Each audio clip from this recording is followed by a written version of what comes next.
കാക്കത്തുരുത്ത് എന്ന് പറയുന്ന ഒരു ദ്വീപാണ്. 3 കിലോമീറ്റർ നീളവും 1.5 കിലോമീറ്റർ വീതിയാണ് കാക്കത്തുരുത്തിനാണ്. ഈ കേരളത്തിൽ ഒരു ഡെവലപ്മെൻറ്റും നടക്കാത്ത ഒരു സ്ഥലം ഉണ്ടെങ്കിൽ ഈ കാക്കത്തുരുത്ത് മാത്രമേ ഉള്ളൂ. ഒരു പൊതുവഴി പോലും ഇവിടെ ഇല്ലാത്തൊരു നാടുണ്ടെങ്കിൽ ഇവിടെ മാത്രമേ ഉള്ളൂ. 6 മാസം വെള്ളവും അത് കഴിഞ്ഞ് പിന്നെ 6 മാസം ഉപ്പുവെള്ളവും കൂടി കയറി ഇത് മൊത്തം ഉപ്പുവെള്ളം കയറി നശിച്ചുകൊണ്ടിരിക്കും.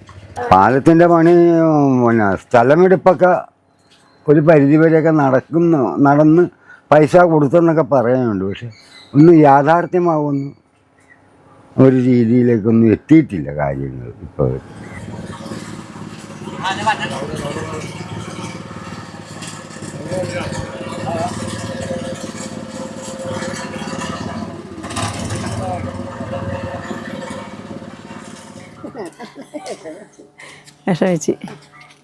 വിഷമിച്ച് കേട്ടോ, അമ്മ വിഷമിച്ച്. ഞങ്ങൾ മീൻ പിടിക്കാൻ ഇവിടെ നിന്ന് പുറത്ത് പോയാൽ മീൻ പിടിക്കണം. ഇവിടെ ഇപ്പം മീൻ ഉണ്ടെങ്കിലും വേസ്റ്റാണ് കൂടുതലും, മൊത്തം വേസ്റ്റും കാര്യങ്ങളൊക്കെ ആയതുകൊണ്ട് വെള്ളത്തിലിറങ്ങാനും പറ്റാത്തൊരു സാഹചര്യങ്ങളാണ്. അതുകൊണ്ട് ഞങ്ങളിവിടെ നോക്കുന്നില്ല, ഞങ്ങൾ പുറത്ത് പോയി ജോലി ചെയ്യണമല്ലോ. ജോലി ചെയ്യാതെ ജീവിക്കാൻ പറ്റാത്തതുകൊണ്ട് ഇങ്ങനെ പോണതാണ്. കരിമീനാണ്, കരിമീൻ.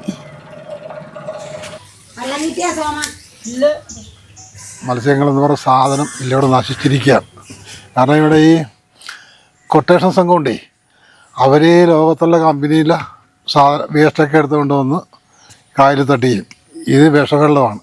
അതേ വരുന്നത് ഈ ആസിറ്റും ചപ്പും ചവറും എല്ലാ സാധനം കൂടിയൊക്കെയാണ് ഇങ്ങനെ പറഞ്ഞത്. ഈ സർക്കാർ കയറി പിന്നെ 3 പ്രാവശ്യം പാലം അനുവദിച്ചതാണ്.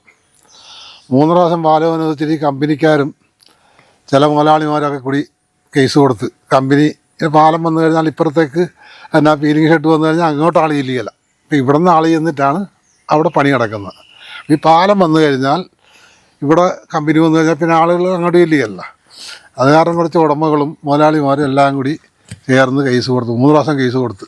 ഇപ്പോൾ ഒരു രോഗിക്ക് ഒരു അസുഖം വന്നു കഴിഞ്ഞാൽ കടവിൽ ചെന്ന് വെള്ളം വിളിച്ച് വെള്ളം വന്നിട്ട് വേണം ഞങ്ങൾക്ക് ആ രോഗിനെ ആശുപത്രിയിലേക്ക് കൊണ്ടുപോകാൻ. അപ്പം അങ്ങനെയുള്ള ബുദ്ധിമുട്ടൊക്കെ ഉണ്ട്. കാരണം രാത്രിയൊക്കെയാണ് അസുഖമില്ലാണ്ട് വരികയാണെങ്കിൽ വിഷമിച്ച് പോകുകയും അതും വള്ളങ്ങളൊന്നും രാത്രിയൊന്നും കിട്ടാൻ പാടാണേ. ഈ ദ്വീപിൽ 300 വീടുകളുണ്ട്.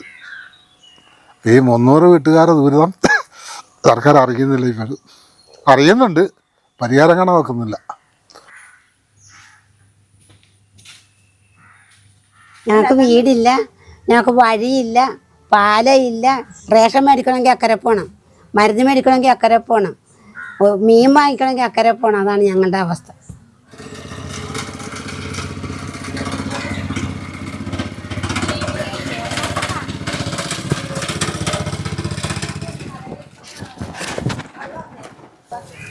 ഇതെൻ്റെ അമ്മച്ചമ്മടി 9 മണിക്ക് ഇറങ്ങിയിട്ട് തുഴഞ്ഞിങ്ങോട്ട് വരും, പിന്നെ സ്കൂളിൽ പോകും, പിന്നെ തിരിച്ച് വരുമ്പോഴും ഞാൻ തന്നെ പോകണം വെള്ളത്തിൽ.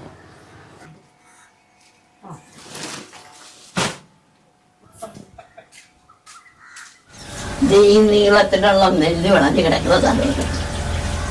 ആ നെല്ല് വിളയുന്നതിനോടൊപ്പം ചിറ നിറച്ച് പുല്ലും ഉണ്ടാകും, പാടം നിറച്ച് ചെമ്മിനും ഉണ്ടാവും. ഇപ്പൊ നെല്ലുമില്ല, ചെമ്മിനുമില്ല, പാമ്പാണ്.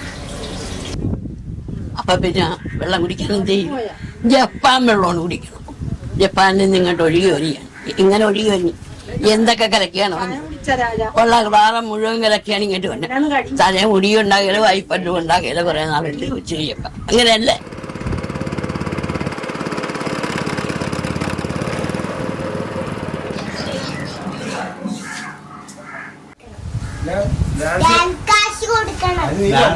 ഫീസ് വന്നിട്ടില്ല, വണ്ടിയുടെ ഫീസ് വന്നിട്ടില്ലല്ലോ. നാളെ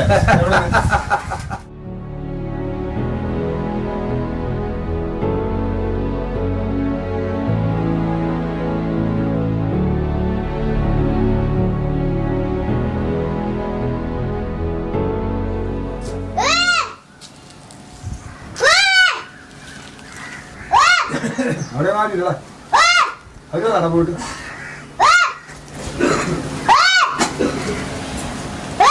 എക്കാട് വന്നിട്ടില്ല.